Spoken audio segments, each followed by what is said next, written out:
My family moved to the US for the second time when I was 13, and even though I had lived there before, between age 3 to 6, I basically had to relearn English from scratch, which was not the easiest thing to do. So I remember being very frustrated in school because of my inability to communicate fluently. And that's when I sort of rediscovered visual art as a form of expression that would, in a way, surpass my linguistic limit.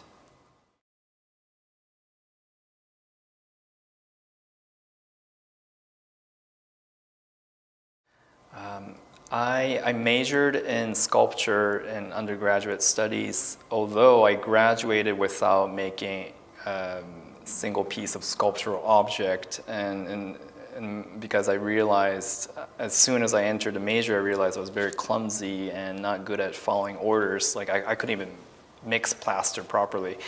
And as a matter of fact, my graduation piece was an animated video of, it was titled The Horse is in Motion, which was referencing Edward Muybridge photography. And I basically searched images of horses online and aligned them in a way and sequenced them so that it would create a galloping motion. So I was trying to, I guess, update this idea of moving images using the contemporary tools. And because each horses are different images, I think even back then I was interested in relating sort of unrelated things together.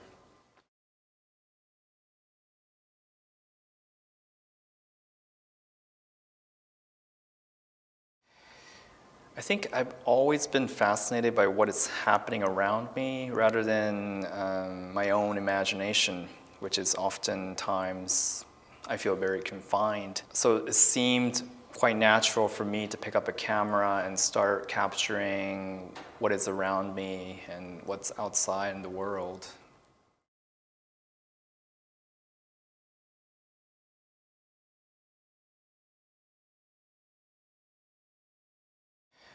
I guess I never liked having cameras, because it's so bulky and it creates this tension between the subject and the person behind the camera. So I think the past 5 years, my artistic practice was somehow trying to become one with a camera. But in the end, I realized it's quite impossible, and cameras will always be a camera and as a separate entity, and it can never become an extension of your body. So these days I'm finally realizing that the way the camera captures the world or how they create image is very different from how we perceive what's outside from your own eyes. Rather than the content of what it's been filmed or what's been photographed, I think I've always been interested in the situation around how it's been recorded, and was it accidental, was it staged, and all sorts of things, and those to me is still fascinating.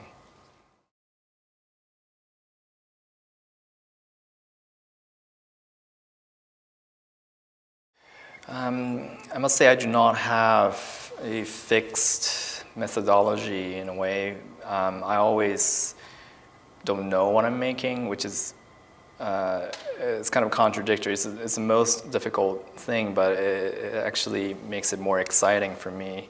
Well, I used to have a method, but not anymore since I became less interested in the idea of having a methodology and following the patterns, and the work, what comes out in the end, just becomes a variation.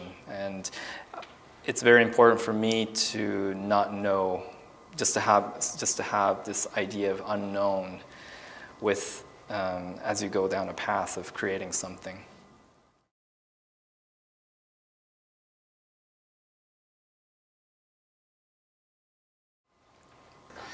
I'm presenting a new video installation titled Temple of the Templet, which the initial idea for me came as As I first saw the Yokohama Museum of Art's Art Gallery 1, it looked very, very similar to where I had my first group show as a high schooler, which happened to be inside the Parthenon Gallery in Nashville, Tennessee. So this whole thing became this searching for what is authentic or what is original. It didn't take me that long to find out that Yokohama Museum itself used to be a pavilion for this exposition called Yokohama Exotic Showcase in 1989, and which is similar to how the Nashville Parthenon was first built as a pavilion for the 1897 Tennessee Centennial Exposition. So there's already a historical lineage as both architecture being built as a pavilion.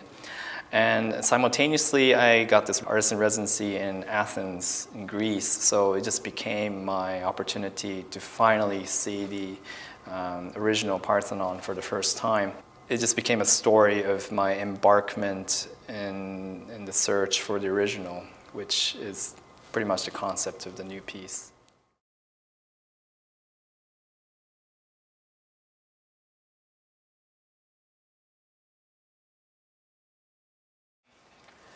It first came from this similarity between the word temple and templet, which is a variant spelling of template, which I think it can be applied to architecture as a style because as the Parthenon is known as the most famous Doric order architecture, which has been replicated throughout history since the Roman Empire and also with the influence of neoclassicism in a way. So it felt very appropriate, and at the same time, because I grew up in Nashville, I only knew the Parthenon as a Nashville replica all my life, until the point you start to learn the history of there is the fact that the original Parthenon in Athens. So that became sort of like a paradigm shift for me, and it's kind of a funny thing.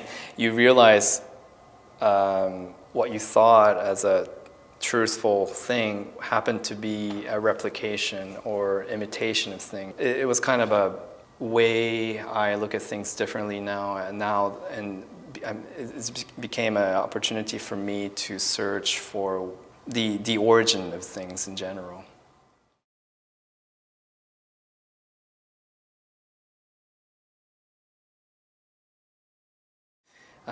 It's the most ambitious project that I've ever done to date. So, and I was able to get a support from my family and friends and everybody I met through my residencies, and it just became the most involved project I've ever done. I'm also trying new thing for this project, which is a dual screen projection, which I've never done before. Well, the admission is free, and I hope you all come and hope you like it.